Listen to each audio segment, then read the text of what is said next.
Chag Sameach and Shalom, everyone. Welcome to this week's Living Torah, and we're in the middle of the fall festivals. If you don't know what Chag Sameach means, it is basically is happy, blessed, prosperous festival time. I guess would be the best way to translate that. So we've got Yom Teruah behind us. Had a great time. I need to give my thanks to Bill and Kimberly and the folks at Battlefield Assembly of Messiah. I didn't really understand the name until I figured out that south of Chattanooga in Georgia, it is literally one of the battlefields there. So that's where the name came from. But we had a great time. If for some reason you're listening to this program, you listened to Life on Purpose from last night, and I really urge you to regarding Yom Kippur. And you listen to the Israel Update and to Foundations for Life with Barry Phillips, and you still want more, go to Facebook, and you can listen to the recordings from last week. I believe are still there with myself, Rico Cortez. And if you do that, you might need some medication if you need more than 4 of my broadcasts a week. Just thinking, All right, so Yom Kippur is coming up, and of course we'll be heading over to Sukkot, and in just a couple of weeks after that, I'll be heading to Israel. My thanks to those of you who have been sending in funds for Israel. We will be taking that again, as I've been doing for how many years now? It's quite a few. So if you would like to be a part of that, you can send a check. If you want, you can do credit card or PayPal. Check is better for us. That way we do not have the service fees on that. But if you can send a check to our office by the last week of October would really be good, so we can get to the bank. In these days, you can only take out so much at a time. So we're praying for a great offering to be taken to Israel, to be given away to the places in need. Tonight, Kathy and I and a number of people from Life Assembly are going to the movies, and we're going to be seeing a movie about about Route 60. And it's here in Franklin, is that movie. So hopefully next week I'll give you a little bit of report. I guess it's all over. I didn't even know anything about it. But because they didn't ask me. I don't know why. They didn't ask me and Humboldt to be a part of that movie. But they got Mike Pence and others. And I'll give you a report next week. I'm looking forward to it. It's just, I've been there so many times along that road. So it might be a good thing to help others to understand the concepts there of what's going on. Okay, got all those things. I'll be in Old Town, Florida, my grandfather's old stomping grounds, for just a couple of days at the beginning of Sukkot. If you'd like to come over and join us, I think you can maybe slip in for a day if you're in that area. All right, we're coming up on the end of the Torah portions. Just got a couple left here. And so we're going to go to the Torah portion of here, which happens to be my youngest grandson's Torah portion. So happy Torah portion birthday to Peter. It starts out with, "Hear, O heavens, as I speak. Listen, earth, to the words of my mouth. May my teaching fall like rain. May my speech condense like dew, like light rain on blades of grass, or showers on growing plants." As reminded in listening to this, or in reading this morning, of a statement that was made by a gentleman many years ago. This was back in my Assembly of God days. This is 1988. And we had a gentleman there that was from Italy, I believe it was. We called him, his name to us was Papa Garbini.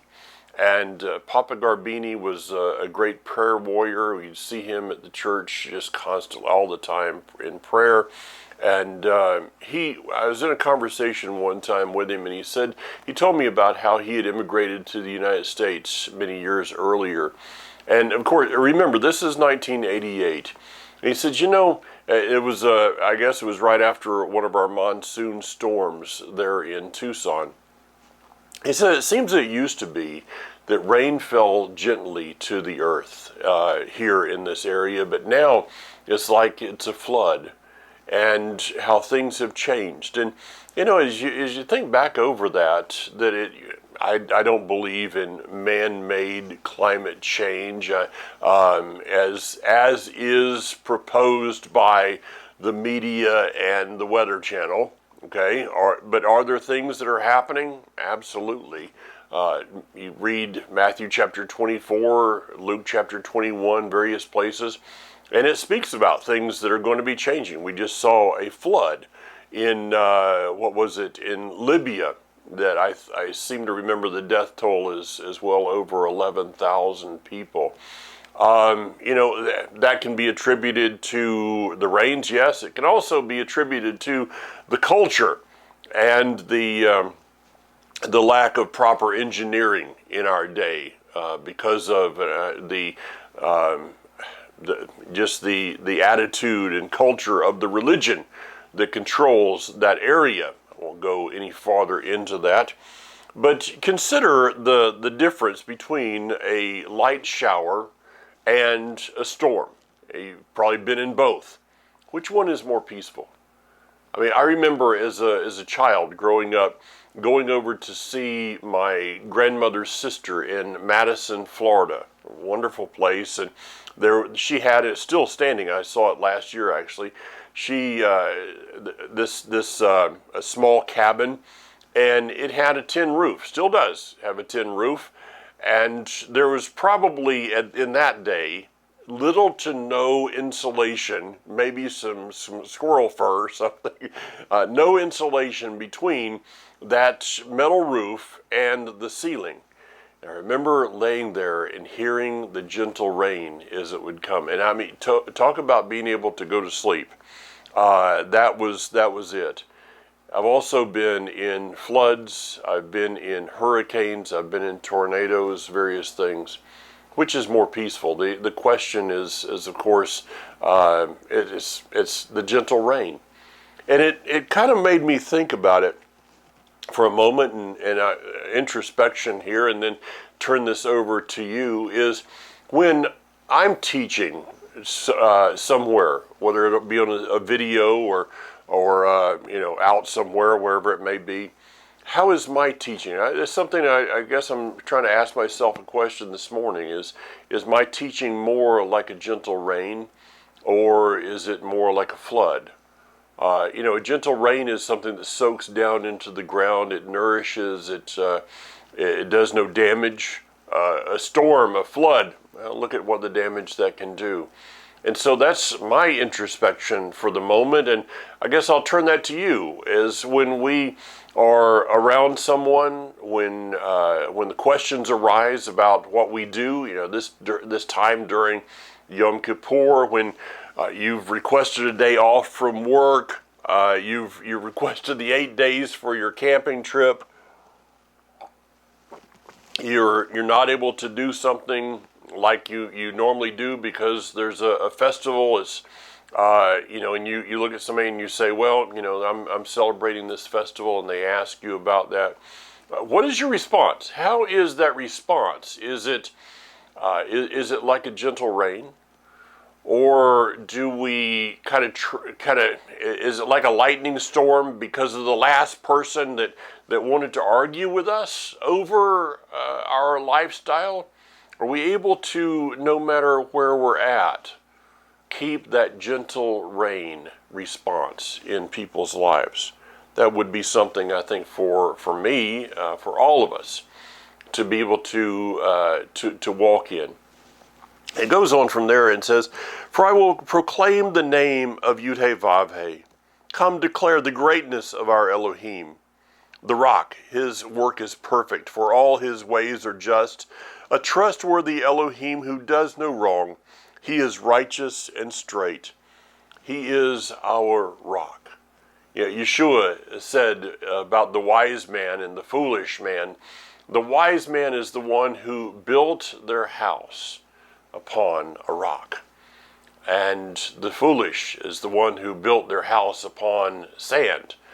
Again, going back to storms, I mean, I've watched as you have when hurricanes come in, when a typhoon, a flood or something, a house that is built sturdy upon a rock is going to stand. When we were in Alaska and I was a listing agent for a builder, we would watch as these other builders would come from the lower 48, and they would go out and into permafrost and build a house, and there was no building codes in that day, and so people would buy these houses on permafrost, and we could literally go by different seasons, and though the house was on pilings, the yard was not, and the driveway was not, and you could see the driveway is during the winter it was about 3 feet above the garage floor, and in the summer it was about 3 feet below the garage floor.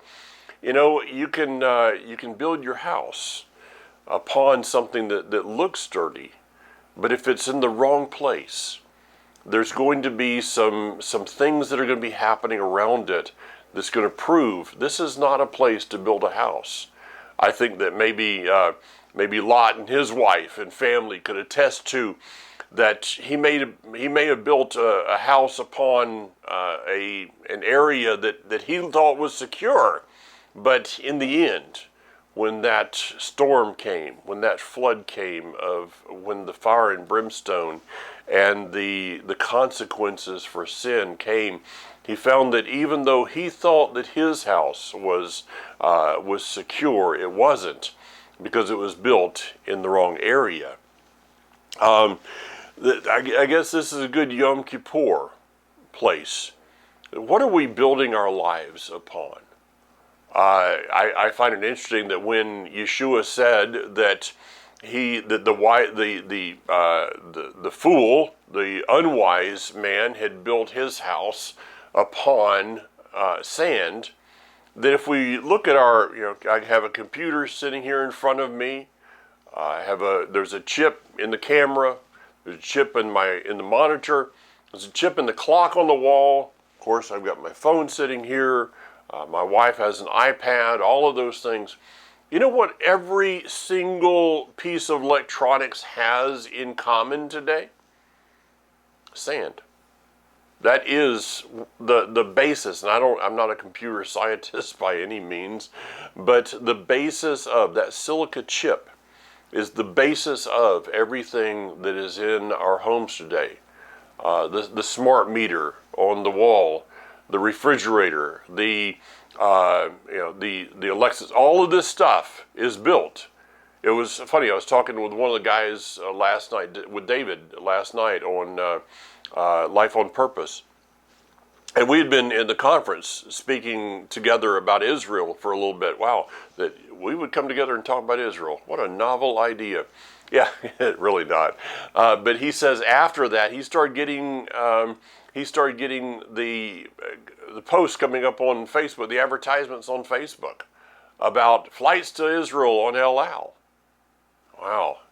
I mean, when you stop and think about it, and have we as a whole, have we just kind of come to the place of I guess we're being spied on at numerous levels. I don't know. And what will it be in the end? What will level, this kind of a little side note, what will level the playing field in the end? In that last battle, is it possible that all of the things of this world that are built on sand, on that chip, will be destroyed in a moment? And those of us who have built our lives not upon that sand chip, but upon a rock, upon the Messiah, upon His Word, upon, when we look at that word rock, we would, of course, consider that He is our rock, but His Word came forth from a rock. It's called Mount Sinai. And so when we build our life upon that, could we say a dual rock, the person of Messiah, who has given us the Torah from the rock, Mount Sinai, that gives us a a stable, I mean, no pun intended there, but a stable life to walk through anything and everything. It says that his work is perfect. His deeds, what he does, it is perfect. Now the word perfect, interesting enough, is the word tamim. Going back to that word, we are called, I've talked about this in previous weeks, we're called to be not perfect in the sense of perfection, of having no flaw at all. We'll find that in the next verse. But it's not saying that he has a flaw, but the word perfect just doesn't give the right definition here. Just as a brief definition of this word tamim, not to go into any of the roots or anything, but it is his work is complete, it's whole, it's entire, and it's sound. If there's anything that we can do in this day that we're in, is to understand and to agree with the fact that his work, that which he is doing today, is perfect. It is whole. It is complete. It is entire. It is sound. And that's why we can trust in going back to Psalm 2. Why do the heathen rage? The nations consider a vain thing. He who sits in the heavens laughs. Why? It's not that he's laughing out of humor, but out of his knowledge that just what the nations are doing is, well, where he led them to. It's kind of that, yeah, they're walking that walk. And it's a walk that I knew that they were on. There's no deviation from his plans, his purposes. And the greatest thing that we can do is come into agreement with that. You know, when I come into agreement with what I believe the fact of his perfection of his work, it keeps me from getting angry most of the time. I still have my moments, as everybody does, I think. But when you watch the news and you see the things, the events that are happening around us, to understand that his work is entire, whole, complete, sound, I don't need to get angry about it. I can sit back and just kind of give that same chuckle of his ways are being worked out in our day. He is trustworthy. Is he worthy of, these are questions for Yom Kippur. I think this is a beautiful song, which is a psalm, to be read, considered, pondered on Yom Kippur.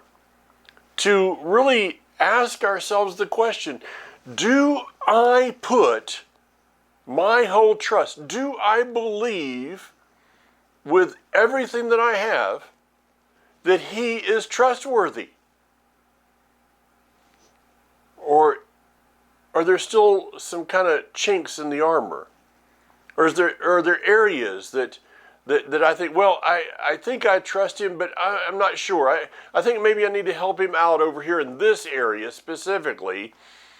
And that a lot of those things can come from our own upbringing, our own issues of life, the things that we've gone through.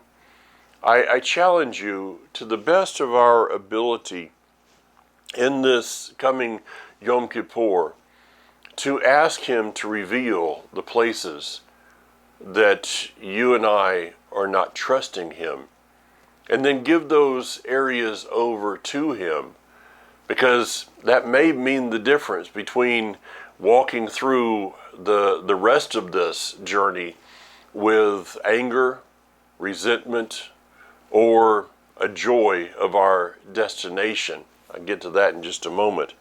Now, it says, and this is one of my favorite verses. This verse, every time I get here in the Torah, it kind of gives me a little bit of a moment of laughter, because it reveals something. It says, he is not corrupt. All right? He is not corrupt. Again, another thought for Yom Kippur. He is not corrupt, and I love the way that David Stern translates this. The defect is in his children. Okay. Yeah, I got that one down pretty good. The defect is in his children. Now, the word is used the first time actually in the book of Vayikra, Leviticus. Excuse me. And is translated as blemish. So it's talking about a lamb. Excuse me. After a while, I guess I'll learn how to swallow. There's the defect, right? The defect is in his children. So the blemish. Well, if there's a blemish in his children, then I guess the obvious question that we must ask ourselves is, where did the blemish come from? Where did the defect come from?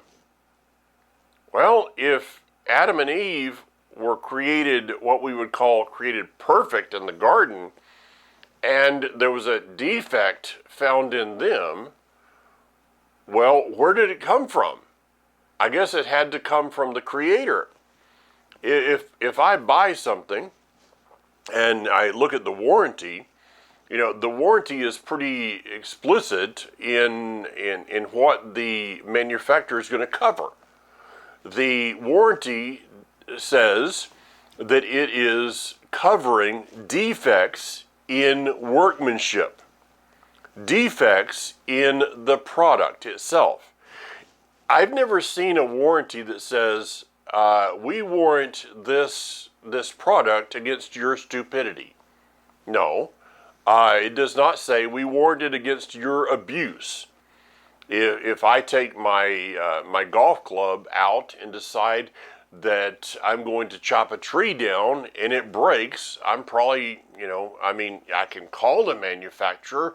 I think they're probably going to either laugh at me or hang up because it wasn't their fault that I was stupid, all right?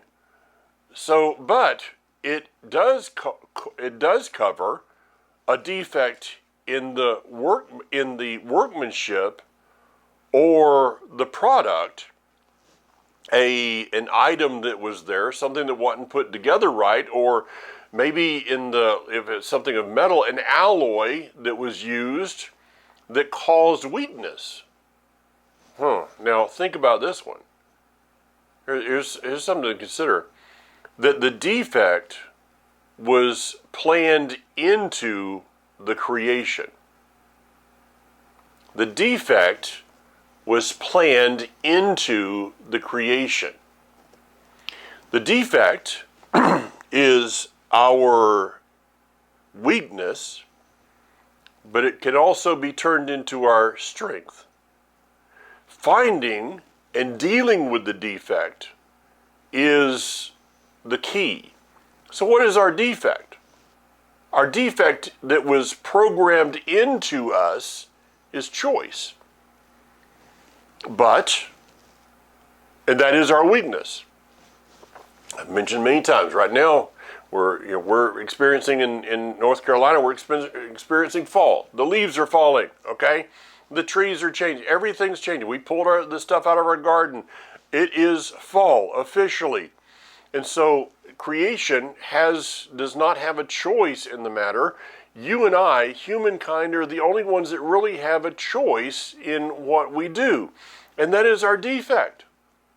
But that is also our strength. Because that choice is our ability, gives us the ability to love. Without that choice, we would have no ability to love. So we can deal with our defect and turn that defect into our greatest strength that others can see around us, is that though I have the ability to stray from him. I mean, you read the words of Shaul, and Shaul, one of the things I'm just really, I was talking to Kathy about this the other day, that I'm just really feeling more and more is that we need to be vulnerable with each other. And I know that, people like, I don't think so. I've been burned on that one many times. No, the Apostle Paul, if you read his writings, he was vulnerable. He told people, the things that I don't want to do, I do, and the things I do want to do, I don't do, and wretched man that I am. And he was just vulnerable with people. He allowed people to see his defect so that they could also see the strength that had come forth from that defect. To act like we don't have one. To not realize that. I mean, the greatest revelation, I think, that we can come to in this life is understanding our defect, because until you understand the defect, it cannot be fixed. It cannot be dealt with. I'm around people all the time that don't know their defect. They've never come face to face with the sin of their lives. It's like, well, I'm a good person. Okay. Well, the problem is that good people do bad things. And that's because of our defect. But when I can turn that into a strength and understand that I submit my defect to him, and I'm thankful. We should be thankful. This is way out there on some kind of limb. Be thankful for the defect and your realization of that defect. Because when we submit that to him, it's kind of like taking that product and sending it back to the manufacturer. What are they going to do? They're going to fix it. They're going to fix it at their expense. And then they're going to send it back to you. And it's going to be better, stronger than it ever was before. Now, why would the manufacturer do that? The manufacturer doesn't do that because they love you. They don't do that because they care so much about you. No, the manufacturer in the end, in a worldly sense, doesn't really care about you. Okay, you send something back to them, and it's like, this is broke. Why do they fix it? For their namesake. They fix it for their namesake, not yours. And so when we submit that defect and we acknowledge, he says, I'm going to fix this thing, and I'm going to make it better than it ever was, because my name is on the line here. And he actually programmed it into us so that that process could come forth. Wow, what an amazing, you just think about that for a long time. I can. I'm probably going to do that a little bit more on Yom Kippur, by the way. Now I want to go all the way over into verse 21.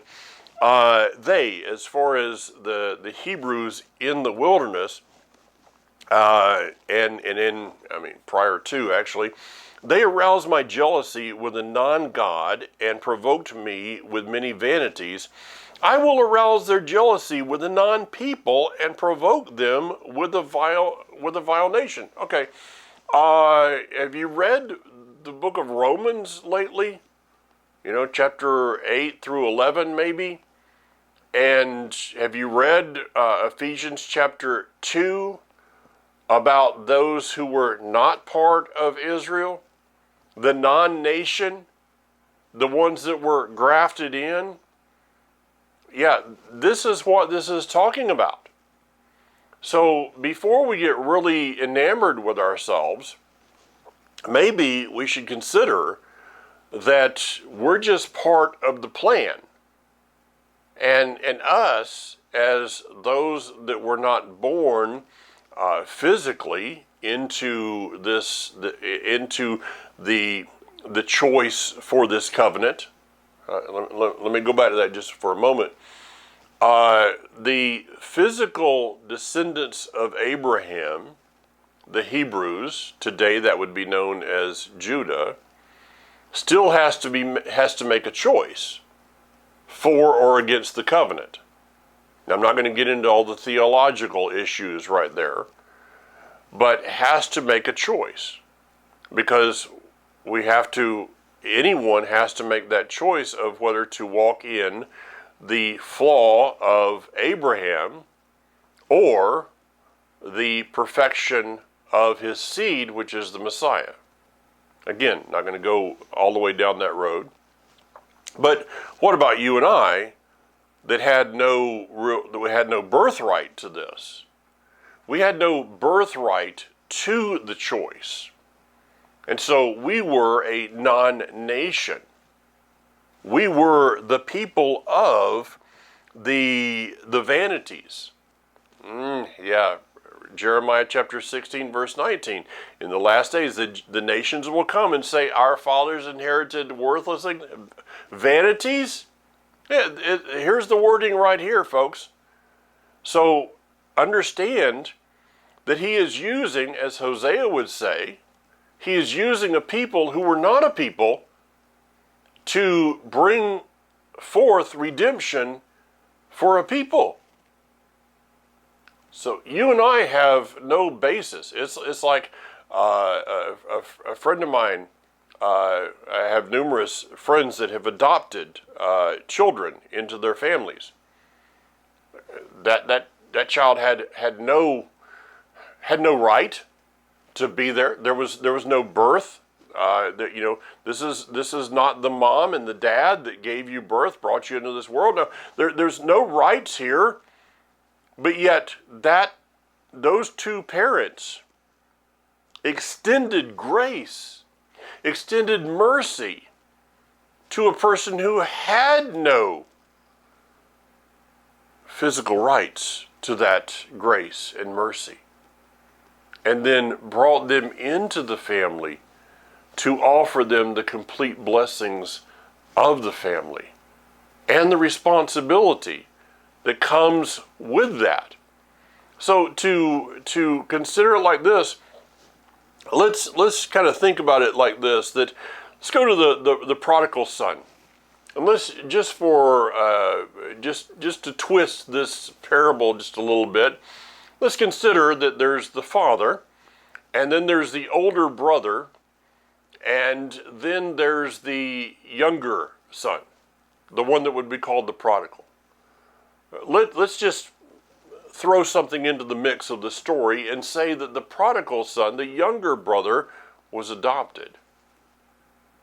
And so he comes into the family, is offered all the rights, all the responsibilities, all the blessings of the family, but yet walks away from them. Well, the older brother was always jealous of the younger brother, and it caused an animosity to the point that the older brother did not himself walk in the blessings and responsibilities and everything that was going to be there, because he brought forth jealousy and animosity and all these things. And so he's always had this kind of chip on his shoulder regarding his younger brother.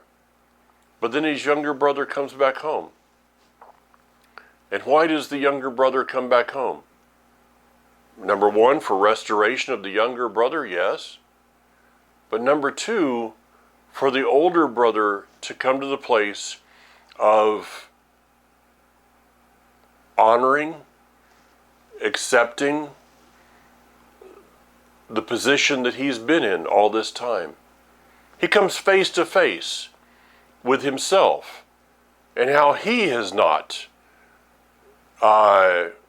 engaged in that family. He has not embraced, there's the word I'm trying to find. He has not embraced the blessings of that family. And it's the prodigal son who still smells like a ham sandwich that is the one that comes back into the family. And I know that how it worked out and all these things, but let's figure it how it could walk out. Is that what if we, as the prodigal son, I mean, let's face it, it's not Judah that has the ham sandwich on their breath. It's not Judah that's been out in the yard finding eggs. It's not Judah that's been, bowing down to the tree.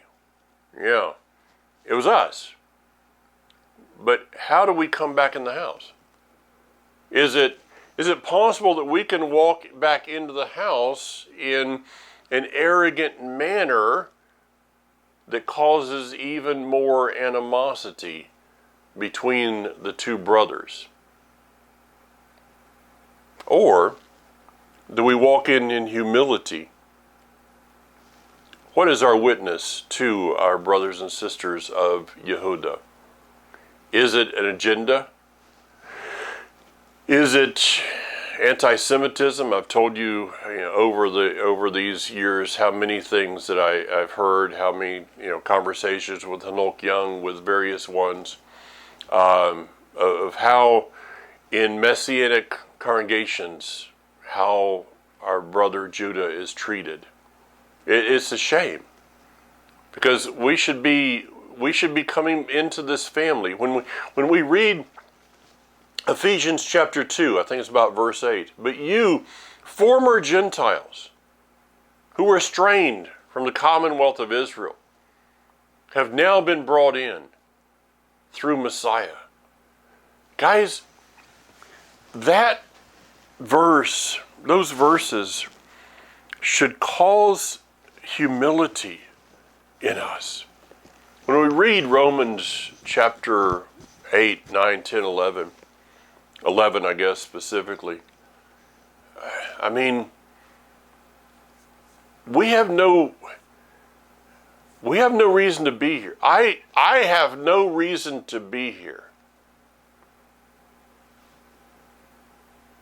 Just His grace, just His mercy, just His love. I guess that's why Yom Kippur does something to me. It is, as I've quit trying to look at Yom Kippur as how, and I said this last week, of how, how evil, or how imperfect I can be. All right, maybe evil's a little far, out there sometimes, but I mean, how flawed I can be, how flawed I am. I can walk into His presence with that, and it's like, for such a worm as I, and just a sinner saved by grace, and all those things. Or I can walk into this and go, I just can't wrap my mind around how good You are. I cannot wrap my mind around how amazing, how awesome, how loving.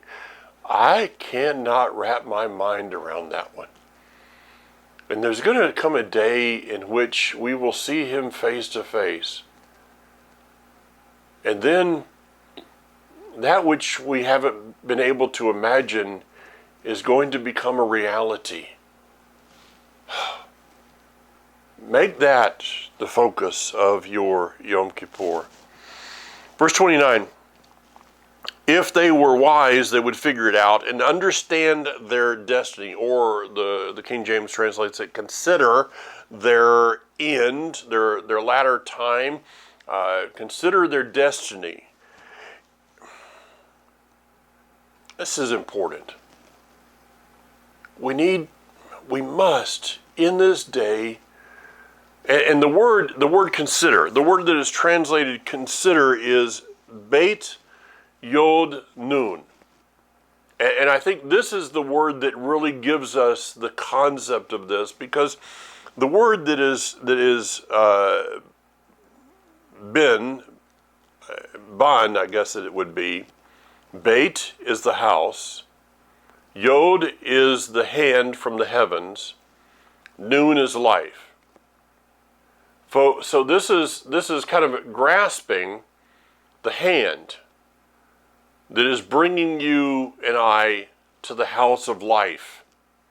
So our consideration, what we are considering, what we are trying to understand, is literally our grasping of the hand that's leading us to the house of our destiny, the house of life, which is our destiny. I mentioned this to the group over in Rossville this past Friday. I think it was Friday night or Saturday, one of the two. I said to them, I guess it was on Shabbat, because I said, in a few hours, not too long, I'm going to be driving back home, and the thing I'm going to be doing is what I've been doing all through the years in driving is this. The first thing that they should teach you in driving is to look through the windshield and to glance at the rearview mirror. Now, as I was putting this together just a few minutes ago, actually, it just dawned on me. Have you ever watched it's amazing how in movies and stuff, with all the technology that they have, you can't get a person to actually simulate driving a car to where it looks like they're actually driving a car. I mean, are these people that dense that they can't figure this out? Well, yeah, I know the answer to that too. But you see people in these simulators in movies driving a car, and what are they doing? They're looking to the side for an extended period of time that you can't do that. You need to look, you need to focus through the windshield. You glance at the rearview mirror. There is a reason why they make the windshield larger than the rearview mirror. That should be a hint to us. But what about this? You ever driven with a person that was, as they're driving, they're staring, you're in the back seat and they're staring in the rearview mirror at you, and you're like, excuse me, could I'm going to be here. I'm fine. I'm not going anywhere at this moment in time unless you slow down. I'm not jumping out. So could you just look through the windshield and I'll just, we'll just act like you know what I look like? Or they're looking over here, they're looking out the side, they're distracted by everything else, and once in a while they'll look up and, oh, I got to get back on the road. Is that kind of what our life is today? That everything distracts. We're considering our destination, but yet we're not focusing on the destination, and we're letting everything, all these other little things that come along. Wow, look at that. There's another Buc-ee's that's being built. I imagine that one's probably going to be the largest in the world too. Wow, look at there. There's another restaurant. I wonder what that restaurant's going to be. Oh, squirrel. Have you ever been with that person? And they're driving? I was with that person many years ago. I won't tell you where. It's another country. I was invited into a country, and I let the person who was hosting me, I let them drive the first time that I was there. The second time I went there, I said, at the airport, give me your keys. I'm driving. And they did. And I drove I didn't know my way around. I let them do some navigating. I did the driving. Why? Because I wanted to come home. And the first time I was there, I was wondering if I was going to be able to, because they were distracted by everything. Again, a thought for Yom Kippur. Verse 43 is, where is verse 43? There it is. Sing out, you nations, about his people, for he will avenge the blood of his servants. He will render vengeance to his adversaries and make atonement for the land of his people. Let me just give you two words regarding this verse. He will. He will. He's going to do it. And you and I have a choice, whether to be part of the process or not. Pretty simple. In verse 45, then when he had finished speaking all these words to Israel, he said to them, take to heart all the words of my testimony against you today, so that you can use them in charging your children to be careful to obey all the words of his Torah. This is not a trivial matter for you. On the contrary, it is your life, though through it you will live long in the land you are crossing the Jordan to possess. It is our life. As we, in a few weeks, turn once again to the book of Genesis, and For those of you that listen regularly, I'd ask you that during these next couple of weeks that I would hear clearly. I said this to Kathy the other day. I'm not sure if I'm supposed to go through another Torah cycle. I didn't say I was quitting the program. I don't know if I'm supposed to go through another Torah cycle or if I'm supposed to do something different in the coming year. So I'd ask you to pray with me about that, and we'll see. But if we go back in a few weeks and I start reading, in the beginning, Elohim created the heavens and the earth, understand that the words that we will be reading are our life. The obedience to those words, that's our life. That is what will produce a life that walks us toward our destiny. Now, I got to finish up here. In verse 50, it says, on the mountain you are ascending, you will die and be gathered to your people, just as Aaron your brother died on Mount Hor and was gathered to his people. The reason for this is that both of you broke faith with me there among the people of Israel at the Merivah Kadesh spring in the Zin desert. You failed to demonstrate my holiness there among the people of Israel. So you will see the land from a distance, but you will not enter the land I'm giving to this people.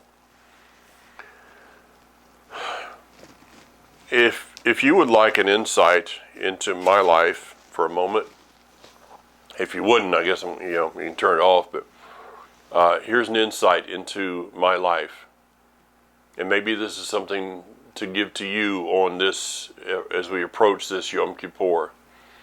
These words that I've just read to you, read in your hearing, are the most fearful words to me in all of Scripture.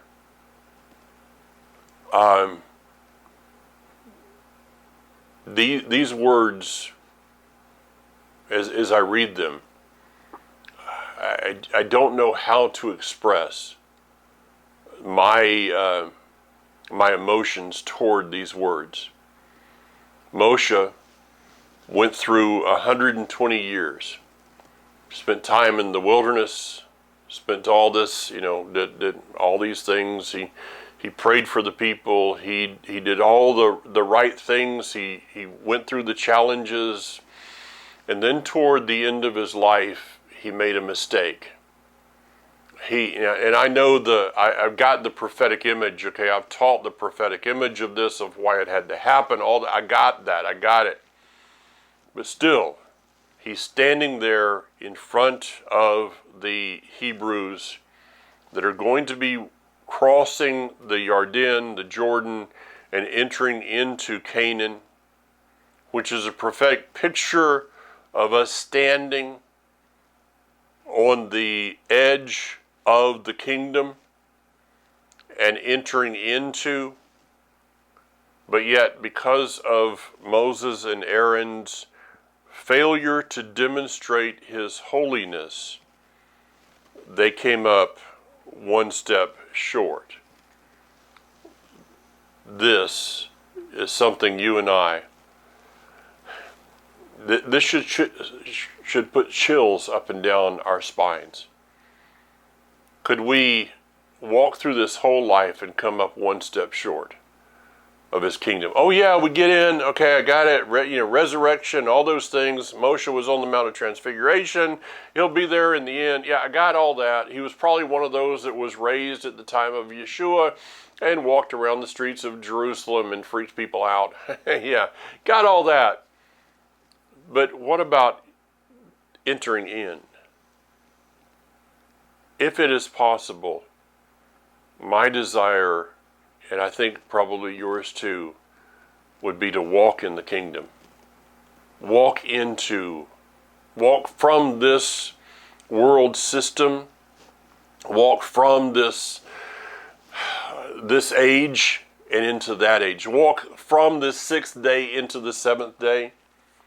I think that every one of us would say, yes, that's our desire. May it be that he strengthens us to not make the mistakes that would keep us from that day. Something to think about. I pray that this coming Yom Kippur, I don't enter into that. May it be an easy fast. That's whatever. May it be a fruitful fast. May it be a fruitful time. May it be a time that He invades the presence of your life, your home, your family, for His glory and for His honor. Chag Sameach, Shabbat Shalom, Shavua Tov, all of those things. And Bezrat Hashem, God willing. See you again next week as we prepare for Sukkot. Until then, be strong. Yivarechecha Adonai v'yishmarecha. Ya'er Adonai panav elecha v'yichunecha.